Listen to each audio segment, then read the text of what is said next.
2021년 11월 20일자 국민일보 기사에 우리가 잘 아는 가수 소향이라고 하는 가수의 간증이 실렸습니다.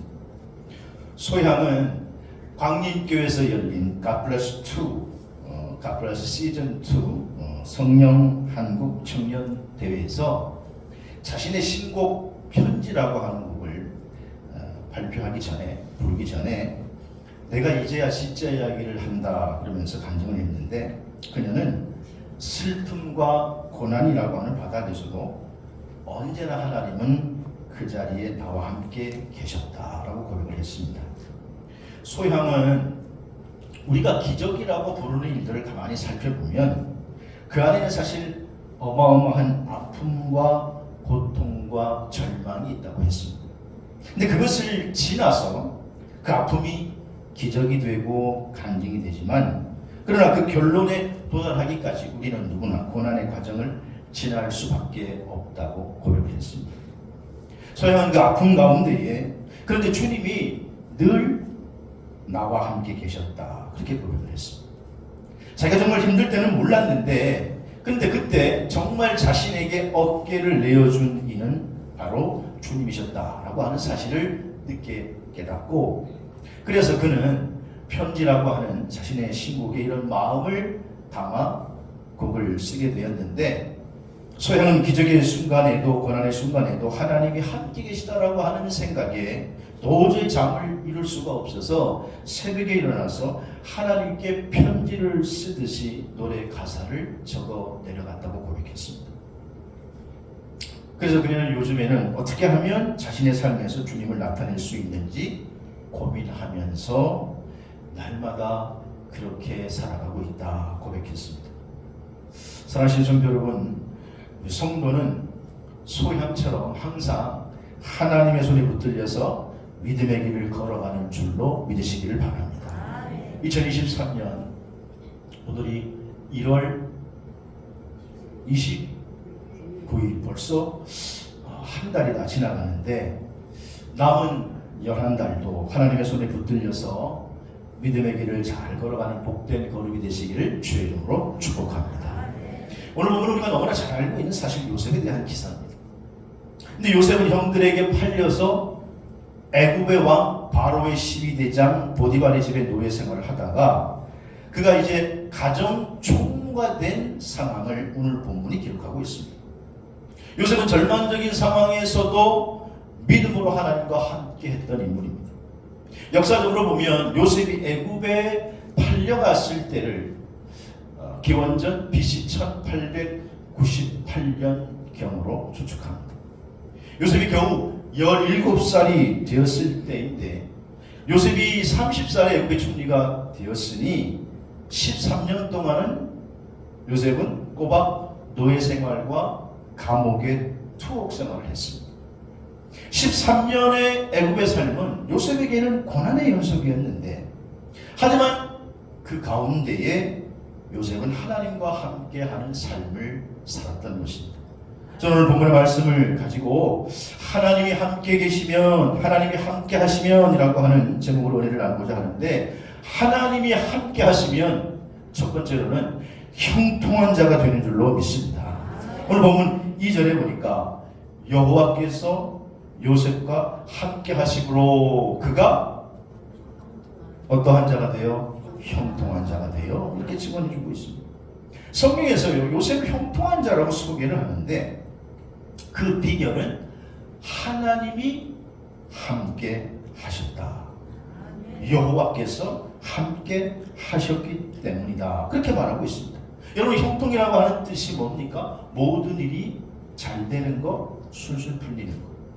우리가 사업이 잘 되고, 자녀가 잘 되고, 자녀가 공부도 잘하고, 앞길이 열리고, 하는 일마다 돈이 붙고, 그러면 우리가 야, 조 권사님네는 뭐 다 그냥 하는 일마다 잘 돼, 형통해, 우리가 그런 말 하잖아요. 하지만 지금 요셉의 현실은요, 이런 형통과는 눈이 거리가 멀어요. 인간적인 시각에서, 인간적인 눈으로 보면 요셉은 형통한 사람이 아니에요. 오히려 최악의 상황이에요. 여러분, 지금 요셉이 어느 강도에 의해서 붙잡혀서 남의 나라로 팔려간 게 아니고 자기의 친족인 형님들에게 배반을 당해서 상인들에게 노예로 끌려간 것입니다. 그리고 애굽에 끌려가서 보디발의 집으로 다시 팔려가게 되었습니다.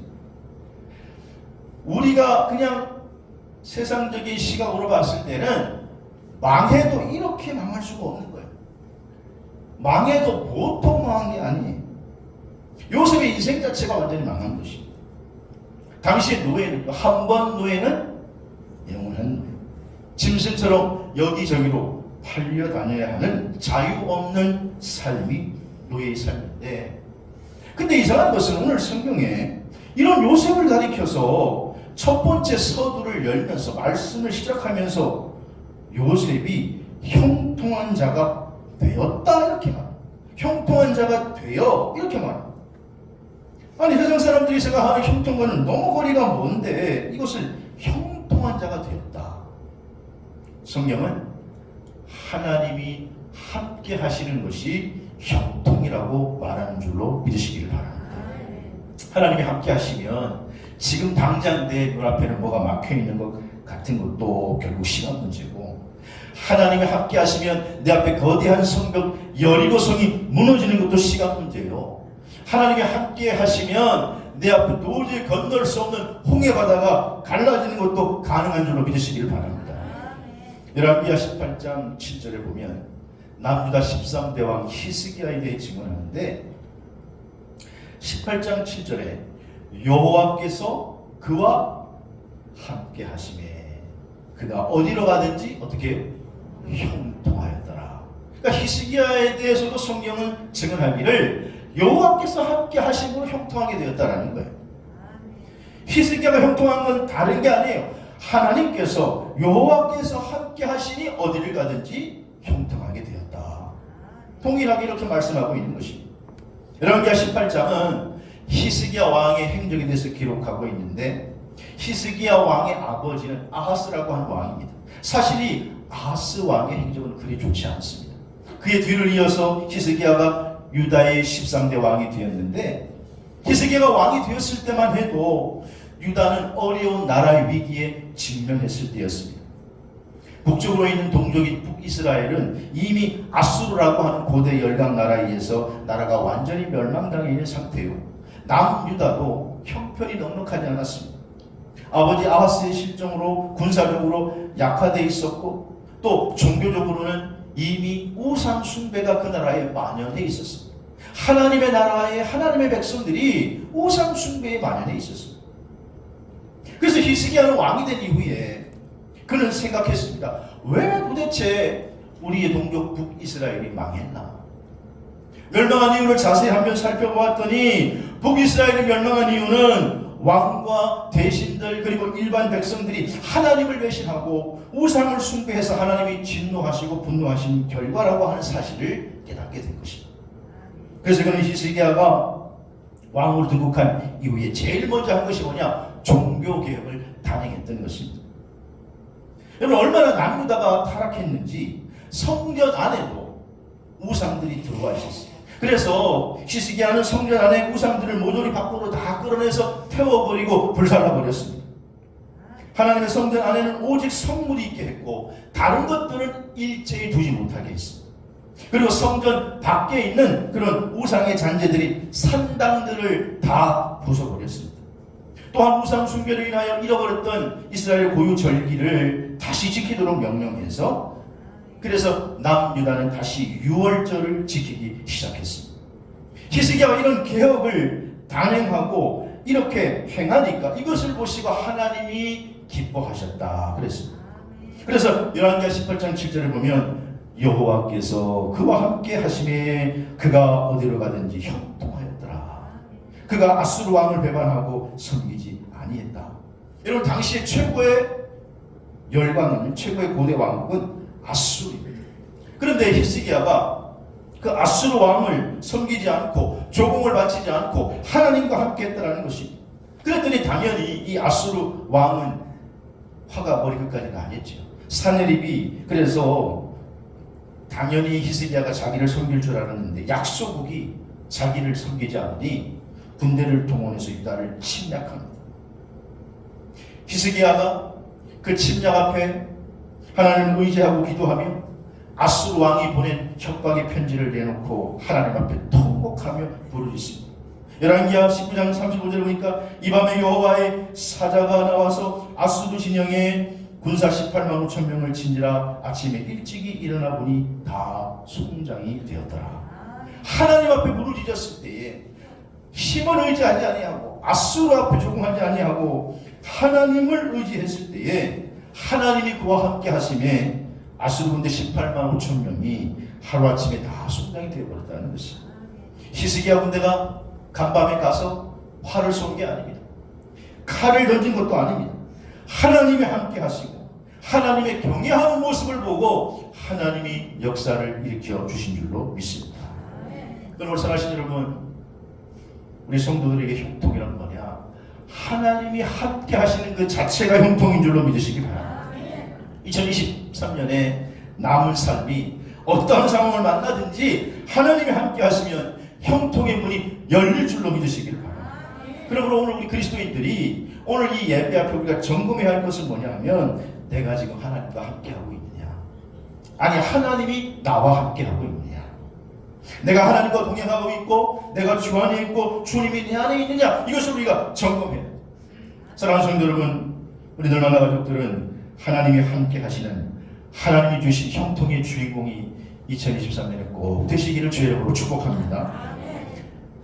여러분, 그런데 우리의 현실은 때때로 우리의 생각과 달리 점점 꼬일 때가 많이 있지 않습니까? 여러분 혹시 머피의 법칙이라는 말 들어보셨습니까? 서양 사람들이 일이 잘 풀리지 않고 오히려 일이 꼬여갈 때를 가리켜서 뭐라 그러냐? 머피의 법칙이라는 말을 사용합니다. 이 말은 1949년 미 공군 에드워드 머피 대위가 심리학적인 용어로 사용한 말인데, 이 에드워드 머피 대위가 공군 조종사들에게 극감속 실험을 하는 훈련이 있었는데, 근데 그 감속 훈련을 하는 것마다 실패하는 겁니다. 이거 왜 안 될까? 나중에 원인을 찾아봤더니 조종사들에게 쓰인 그 전극봉 한쪽 끝이 모두 잘못 연결되었는데, 알고 봤더니 이 기술자가 배선을 제대로 연결하지 못해가지고 사소한 실수 때문에 계속 이 훈련이 실패하는 거예요. 그래서 이때 머피가 사용한 첫 번째 말인데, 일이 잘 풀리지 않고 일이 자꾸 꼬여만 갈 때 서양 사람들이 머피의 법칙이다, 그렇게 쓰는 말이죠. 예를 들어서 저는 그런 거 많이 경험했는데, 오랜만에 세차를 했는데 세차하고 나면 꼭 그날에 비가 옵니다. 일이 꼬인 거죠. 오늘 세차했는데. 또 우리가 친구들과 어디 좀 나들이 가고 소풍을 갔는데 꼭 그때 소나기가 내리는 거예요. 일기예보가 비가 없었는데. 그리고 차를 운행해가지고 주행하다가 건널목 같은 데 이렇게 기차 건널목에 가려고 차를 몰고 딱 가는데 꼭 앞에 차는 다 지나갔는데 내 앞에서 띵띵띵띵띵띵띵띵 하면서 차단기가 내려오는 거예요. 그럴 때 우리가 이 머피의 법칙이다. 여러분, 저는 이런 거 많이 경험했는데, 마트에 가서 물건을 사서 이제 다 사가지고 계산을 하려고 하는데, 계산대 보니까 한 6줄이 있는데 딱 보니까 제일 짧은 줄이 있는 거예요. 그래가지고 막 달려가가지고 거기에 카트를 대고 계산을 하는데 도대체 제일 짧았는데 안 나가요. 앞에 봤더니 앞에 사람이 물건을 잔뜩 산 거예요. 그래가지고 그냥 하나씩 계산하는 바람에 제일 늦게 나와요. 내가 제일 빨리 갈 줄 알았는데. 그럴 때 우리가 쓰는 말이 뭐예요? 머피의 법칙. 우리의 뜻과 다른 상황이 주어질 때 왜 이럴까? 왜 이렇게 꼬일까? 그런 자괴감이 들기도 하는 것이죠. 여러분, 지금 요셉이라고 하는 사람을 보십시오. 그는 원래 아버지의 사랑받는 아들로 가정에서 채색 옷을 입고 걱정이라고는 모르고 살아왔던 사랑받는 아들이었습니다. 그런데 형들의 배신에 의해서 노예로 팔려갔습니다. 또 노예 생활을 하는데 열심히 해서 그 집에서 인정을 받을 쯤이었는데 보디발의 아내가 유혹을 합니다. 자기는 믿음을 지키느라고 그걸 거절했는데 글쎄 그것이 화분에 대해서 또 감옥에 갇힙니다. 그러니까 꼬여도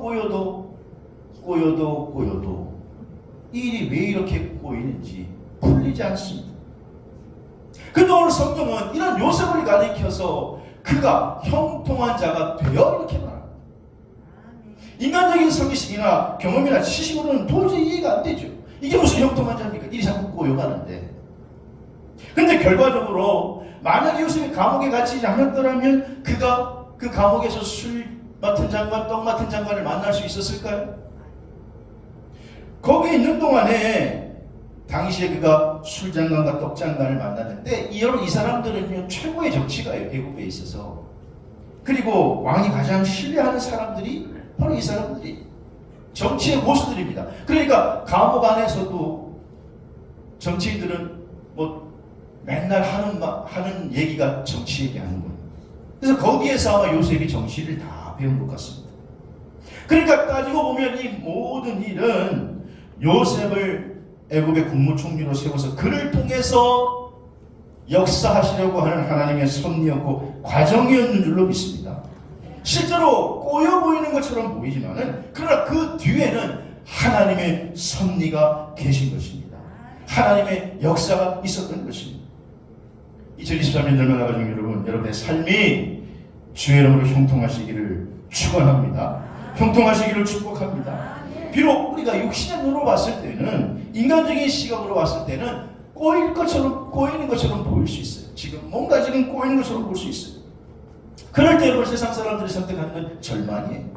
아마 요셉도 하나님의 사람이 아니었다면 웬만한 사람 같으면 여러분 13년이 적은 세월이에요. 13년 동안 노예로 살고 감옥에 갇히고 해보세요. 술독에 빠져도 벌써 빠졌지. 좌절하고 얼마든지 낙심할 수 있는데 요셉은 끝까지 하나님을 신뢰하고 하나님과 동행하니 합력하여 손을 이룬 줄로 믿습니다. 그러므로 오랑에 살아갈 때에 우리 믿음 생활에 여러분 절망과 두려움은 성령님이 주시는 마음이 아닙니다. 나를 넘어뜨리려고 하는 사단의 역사임을 눈치채고 2023년 하나님이 나와 함께인 이 상태만 유지하면 등 뒤에서 역사하시는 하나님이 우리를 지키시고 인도하시고 섭리해 주실 줄로 믿으시기를 바랍니다. 두 번째로 하나님이 함께 하시면 오늘 사대를 보니까 삶의 현장에서도 인정받게 된다는 거예요. 사대를 보시면 그가 요셉을 뭐로 삼고 가정총무로 삼고 자기의 소유를 다 그의 손에 어떻게 해요? 위탁했다. 여러분 고대 근동사에서도 부유한 사람들은, 권력자들은 그때 이미 자기 가사를 자기가 돌보지 않고 자기가 직접 하지 않고 종들 중에 사람 하나를 선택해서 그를 집사로 세우고 그를 통해 집안 모든 일을 다 총괄하게 했어요. 이런 사람들을 가정총무라고 이렇게 불렀습니다. 근데 당시에 요셉이 주인으로 모셨던 보디발은 당대 고대 열강 애굽의 바로왕 다음 설이에요. 그러니까 막강한 권력가예요. 그러니까 그 집에 재산이 뭐 모자라겠습니까? 권력이 모자라겠습니까? 그 집의 종들이 한둘이 아니었겠죠. 얼마나 많은 종들이 있었겠습니까? 그 종들 가운데는 분명히 연륜이 있는 종들도 있었을 것이고 경험이 많은 종들도 분명히 많이 있었을 것입니다.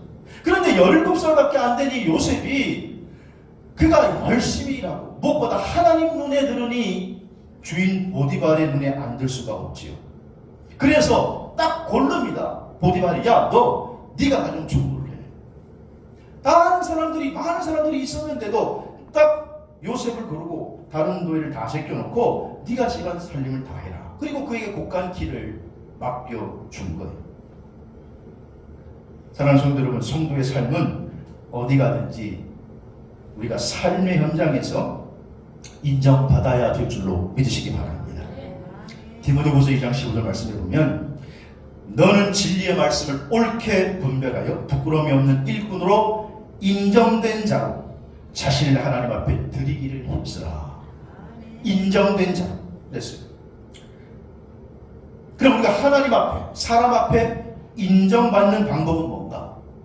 그 말씀은 잠언 3장 4절에 나오는데 잠언 3장 4절에 보시면 같이 읽어볼까요? 시작. 그리하면 내가 하나님과 사람 앞에서 은총과 귀중히 여김을 받으리라. 자, 하나님과 사람 앞에 은총과 귀중히 여김을 받는다? 즉 한마디로 인정받는다라는 거예요. 하나님과 사람 앞에 인정받는다라는 거예요. 그럼 어떻게 인정받느냐? 그 방법은 3장 3절, 그 앞절에 나와요. 3장 3절 같이 읽어볼까요? 시작. 인자와 진리가 내게서 떠나지 말게 하고 그것을 내 목에 매며 내 마음판에 새기라.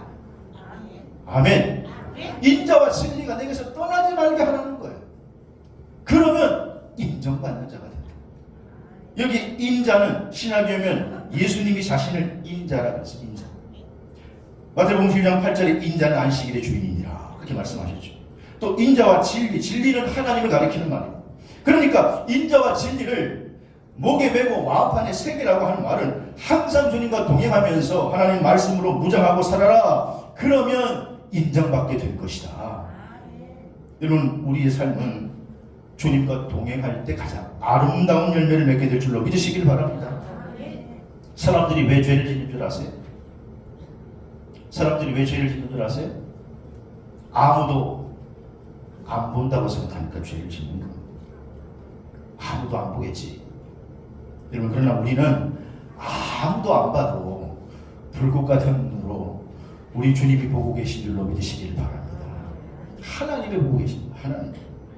요셉은 비록 노예의 삶을 살았습니다. 그는 나락으로 떨어진 인생, 꼴대로 꼬인 인생이었습니다. 노예의 삶을 누가 시선을 던지겠습니까? 누가 관심을 갖겠습니까? 그런데도 그런 삶에 주인의 아내가 관심을 가졌습니다. 그러면 홀라당 넘어갈 만한데 보디발의 아내가 유혹할 때 요셉이 뭐라고 얘기합니까? 난 이 고백이 너무 좋은 거예요. 내가 어찌 큰 악을 행하여 보디발 앞에 죄를 지으리까? 그렇게 말했습니까? 그렇게 말 안 했다 그랬죠. 요셉이 뭐라고 그랬습니까? 내가 어찌 큰 악을 행하여 누구 앞에? 하나님 앞에 죄를 지으리까? 요셉의 시선은 하나님을 바라보고 있는 거예요. 누가 보든 본지 않든 그는 하나님의 눈을 의식하고 산 코람데오의 인생. 그러니 하나님 앞에 인정받았고 보디발에게도 인정받은 줄로 믿습니다. 여러분, 옛날에 주인의 아내를 겁탈하려고 하다가 발각된 노예는 사형이에요. 사형.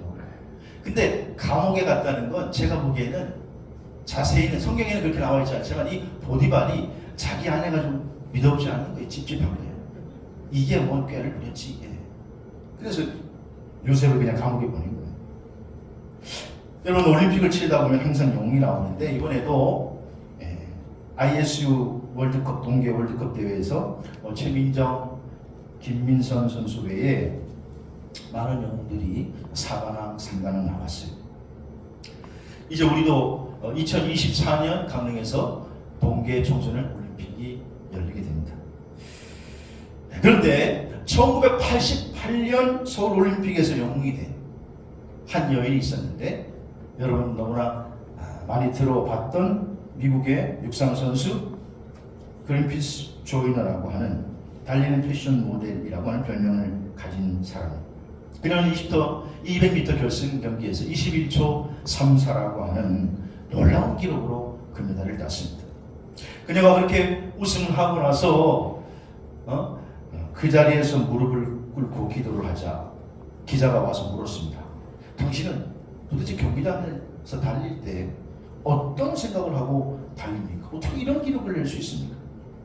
그러자 그녀는 말하기를 나는 하나님의 영광을 위하여 하나님께 영광을 돌리려고 달립니다. 금메달도 인기도 명성도 결국은 별거 아니라고 생각합니다. 그것은 사실 아침 안개와 같은 것이지요. 그래서 나는 운동장에서 나의 경기를 통해서 오로지 하나님이 영광 받기를 원합니다. 나는 그것으로 만족합니다. 그렇게 그린피스 조이는 믿음의 고백을 했던 것이죠. 그녀는 자신의 삶의 트랙에서도 하나님께 영광을 돌리려고 애를 썼더니 하나님께서 그녀의 삶에 개입하셔서 사람에게도 인정받게 해주신 줄로 믿습니다. 지금도 그녀의 기록은 깨지지 않아요. 얼마나 그녀가 탁월한지, 그리스 조이나가 탁월한지 많은 사람들이 그녀가 38살 이른 나이로 죽게 됐을 때 분명히 그 약물 복용했다, 약물 복용하지 않으면 이런 기록이 나올 수 없다.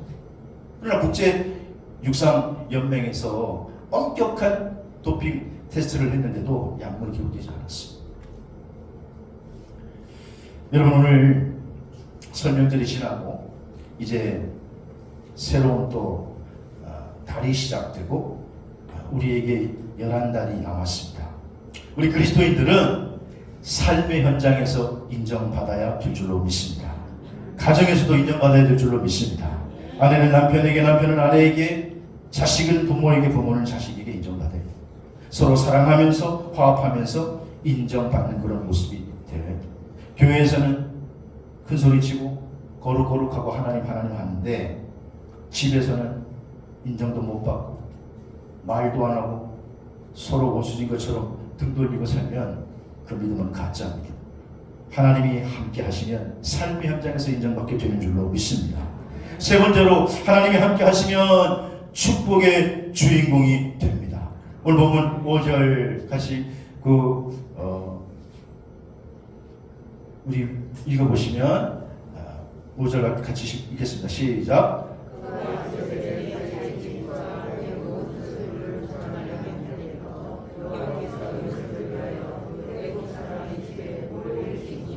여호와의 복이 그의 집과 밭에 있는 모든 소유의 이치니라. 아멘. 자, 요셉이 보디발의 집에서 가정총무이라는 게, 요셉이 그 집을 다스리고 그 집의 재산을 관리하고 있을 때에 하나님이 누구를 위하여? 누구를 위하여? 요셉을 위하여 하늘문을 여시고 요셉을 위하여 보디발의 집에 복을 내리셨다. 보디발을 위해서 아니, 그 집의 종이었던 요셉을 위하여. 여기에 위하여라고 하는 말의 원어는 누구누구 때문에, 누구누구 인하여 이 말이에요. 그러니까 요셉으로 인하여, 요셉 때문에 하나님이 보디발의 가정에 복을 내리셨다는 거예요. 가장 중요한 것은 요셉을 위하여, 보디발 때문이 아니라 요셉을 위하여 하나님이 하늘복을 활짝 여신 줄로 믿습니다. 2023년에 여러분의 발이 머무는 곳에, 여러분이 직장에 있다면 그 직장에, 여러분이 가정에 있다면 그 가정에, 여러분이 길거리에 있다면 그 길거리에 여러분 때문에 하늘복과 열려지기를 주의 이름으로 축복합니다.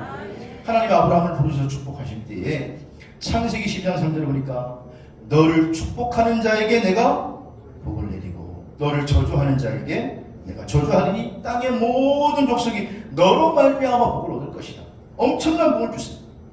그런데 신약에 오면 바울이요, 우리 성도들도 그렇게 된다 이렇게 말씀하세요. 우리 성도들도 아브라함과 같은 복을 받게 된다. 아브라함이 하란에서 부름받을 때 그와 같은 복을 받게 된다.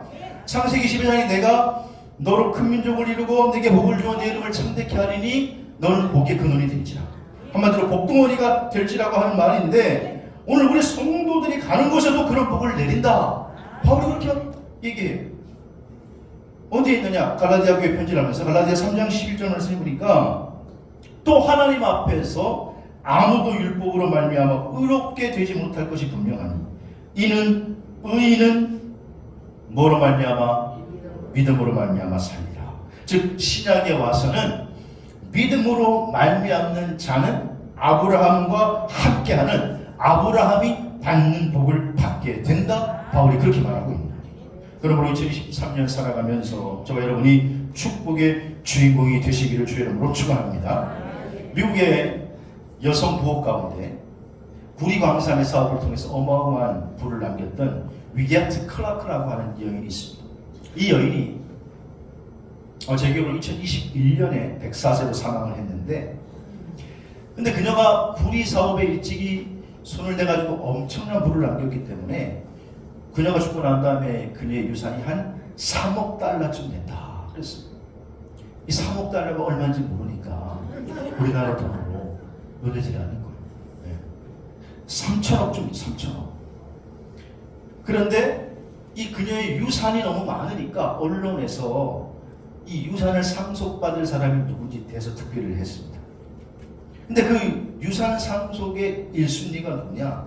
그레이라고 하는 한 40세의 남자였습니다. 이 사람은 클라크라고 하는 여인의 증손자인데, 근데 이 그레이라고 하는 사람은 이 사실을 알지 못한 채 당시에 이 클라크가 죽었을 때 돈 한 푼 없이 노숙자 생활을 하다가 크리스마스 다음 날 26일 날 저체온증으로 와이오밍주 에번스턴의 한 철도 역사에서 동사해서 발견됐습니다.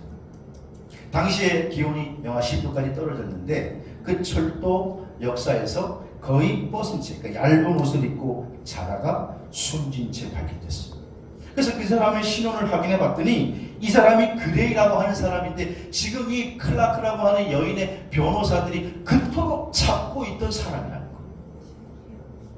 근데 이 클라크라고 하는 여인은 사망하기 전까지 20년 동안 뉴욕의 한 병원에서 지내면서 약 한 40년 동안 친척들과 관계를 끊고 살았기 때문에 거의 가족들이 연락이 되지 않아서 죽고 난 다음에 어쨌든 상속 일이었으니까 이 그레이를 찾았는데 못 찾은 거예요. 그러다가 나중에 결국은 노숙자로 비참하게 살다가 죽은 사람을 발견하게 된 거예요. 글레이라고 하는 사람은 결국 유산을 상속 못 받고 먼 친척거린 티모시 헨리 그레이라고 하는 사람이 유산으로 따지다 보니까 분배해서 약 한 203억 원을 상속받게 되었다고 합니다.